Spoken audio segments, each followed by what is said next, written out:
The Northern Ontario Mining Showcase coincides with International Women's Day, which is the perfect time to celebrate the contributions of women in mining. Minister of Indigenous Services and FedNor, the Honourable Patty Hajdu, sat down with CEO and founder of Coveralls, Alicia Woods, to discuss her inspiring journey as a trailblazer in the industry. I hope you enjoyed their talk as much as I did. Well, I'm Patty Hajdu. I'm the Member of Parliament for Thunder Bay Superior North, Minister of Indigenous Services and FedNor, which is why I'm at PDAC, because FedNor sponsors this amazing space for Northern Ontario businesses. Yeah, and I'm definitely great to be here, especially with you, Patty. My name is Alicia Woods, and I'm the CEO and founder of Coveralls, which is a growing line of workwear for women. And we met years ago, actually. Before the pandemic, which is my time frame is like pre-health minister and after health minister.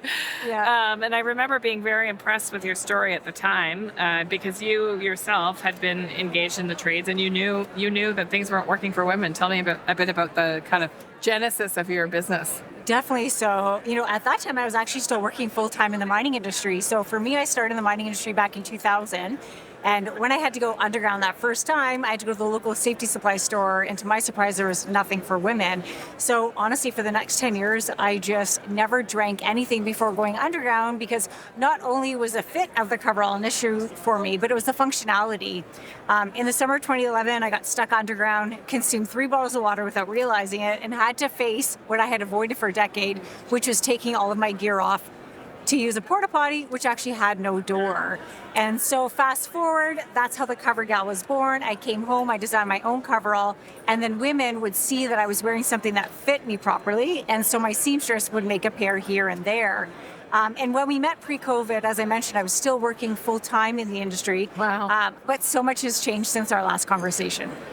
Yeah, and I mean that I had heard this as, because even before I was Minister of Labour, I was the Minister of Status of Women, and I had heard from other professionals that often when they enter into a sector that's heavily male-dominated, think policing, for example, safety vests aren't designed to actually accommodate breasts. Things that actually you just don't think about if you're not using the item day after day. So you start by making your own outfit, so to speak. Yeah. I guess it's probably not called an outfit. Men wouldn't call it an outfit, but your own gear, because it's actually not just inconvenient, it's probably unsafe down there. But secondly, now women are noticing and they're saying, hey, how do I get one? So then was that when you decided that you were going to sort of grow this business from something you could do on the side of your desk while you were also a miner?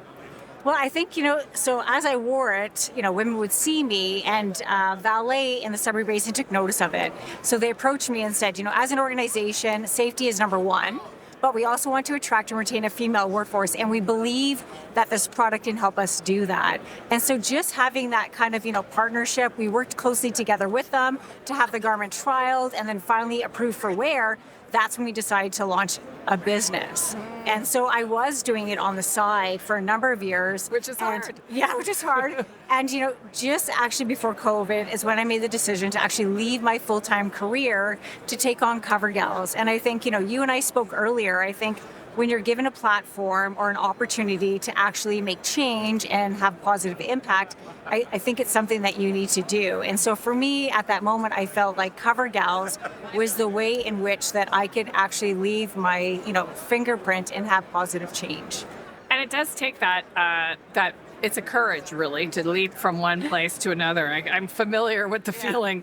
But, you must have had some encouragement, especially when you heard from customers of Coveralls about how it was changing their experiences. What are some of your favorite stories? Oh my goodness, I have one in particular. Actually, it was 3 young females that I believe worked for the province of Ontario, actually. They traveled up to Sudbury to go underground for a tour one day, and they walked in the trailer at Norcat and they got dressed. They came out of the trailer and, the gentleman that was leading the group that day said, "What are you girls wearing?" And they said, "I don't know, we just grabbed what was in the trailer." He said, no, come with me. And he brought them to an area where Coveralls had actually donated product for female visitors. And those 3 young females went into that area. And they later found me at a talk actually downtown Toronto just to share the story. They said it wasn't until they went into that area of the trailer and actually started to put on gear that was made and designed for them that they felt like they belonged there that day. And they said just that feeling of empowerment and belonging, by putting gear on that was designed and made for them. They got out of the trailer, then they were excited to go underground. that's when they thought the mining industry was a place for them. And I never truly appreciated like the power of, clothing until they told me that story. And if you think about it, clothes empower a person. You get up in the morning and you get dressed. It's a reflection of, your personality, who you are. You want to be comfortable, confident. And that, in itself really translates into a safer, more productive workplace. That's such a great story, and not to get too political, but we've seen in recent years an attack on diversity and equity and inclusion. Drives me a little bit crazy because actually DEI, or whatever you want to call it, I suppose these days, is actually an economic argument, and you're talking about that. You're talking about the fact that women didn't feel that this was a place for them. The equipment, and the gear doesn't fit. Feel like an imposter if you're dressed up in, I've had to do this too as a politician, by the way, to our many workplaces, and you're dressed up in men's equipment. It feels uncomfortable. It feels awkward. It doesn't fit properly. Certainly can't imagine even working in it in some cases. And yet when we think about, the work that you've done, it's not just around making women feel good. It's actually about attracting more women to the field. And why is that important? It's important because obviously we need more women in all of these typically male-dominated sectors because we can't find enough labor. Definitely. So, tell me about your work with employer partners and what kinds of feedback you're getting from some of the employers. Definitely, it's positive, right? I think having proper fitting workwear for everybody really truly creates an inclusive work environment where everybody can feel like they participate, right? And if you think about it, PPE is meant to personally protect the person. Right. But yet every day we're putting people in ill-fitting workwear. Like that's the most basic form of protection. Right. So I definitely think, there are some of those like baseline tools that need to be implemented for workers to feel included, and providing women with proper fitting workwear to me is like step number one. As a young female, if you have to go do your job wearing your dad's workwear, like how included do you feel? Yeah. I think it's a really important reminder that there are ways that we can do this work about inclusion that is really about profit. It is really about, attracting skilled labor to different sectors where we haven't actually thought about, people that have maybe haven't conceptualized themselves in those sectors. Yes. And I think that, when we have innovators like you on the front lines doing this kind of work and making sure that women see themselves in this space, it's so critically important. Have you met other businesses like you in North America, never mind? Definitely. It's funny. I actually belong to an organization called Awesome, and it's actually manufactures of female PPE in North America. So we have actually kind of come together to support each other. And some of our products, may be competitive, but we almost say it's kind of like a co-competition, right? Because we know that collectively we can be stronger and really try and influence and have that change. So I have met a number of those, actually a couple here in Ontario and across Canada and the US. So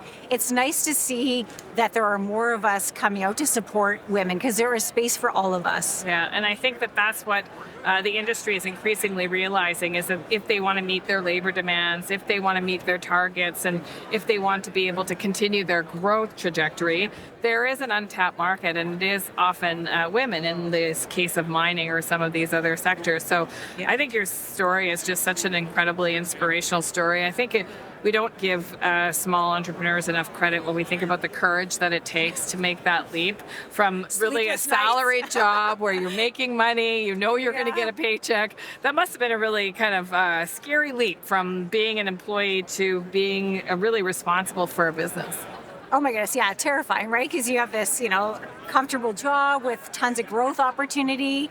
But I think for me, at that time, I was thinking about my children too, and what would they say about me in the future? That I had some kind of title at an organization, or would they be proud to know that their mom made change and really helped to kind of like shift the way things were? And that's when I, sat back and said, I have an opportunity with Coveralls to actually do something positive here and to make a mark. And so that's when I make the leap. But I will say that, you'll never see the true potential out of something if you don't give it 110%. Mm-hmm. And so once I made the leap, it was very, I was quick to see that there was opportunity and there was. Well, it was such a niche. I would imagine when you started CoverGals, there wasn't really, I almost said CoverGirl, but hey, that could be next.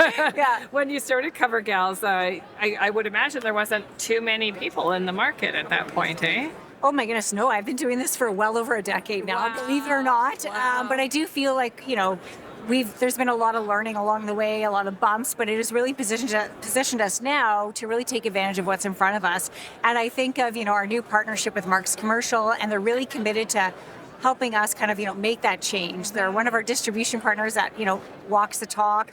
And is now investing in making sure that they have female workwear on their shelves so that women have better access to workwear when they need it and they don't have to wait months for it. Right. So they can walk in and see it themselves represented in the shelves of Absolutely. product, right? Because Yes. if you've ever, in the years past, supported a tradesperson like I have, getting through those expensive first stages of work boots and coveralls and all of that kind of stuff, it is. And even the shelves can be really intimidating. I was just the mom, So I think now when you think about the diversity that we're seeing as a result of the work that you're doing, women can actually, even from the very beginning, start to see themselves in those, and little girls. I think about girls, no wonder these are male-dominated fields, because we haven't really, if you walk into a store and all you see is men's overalls.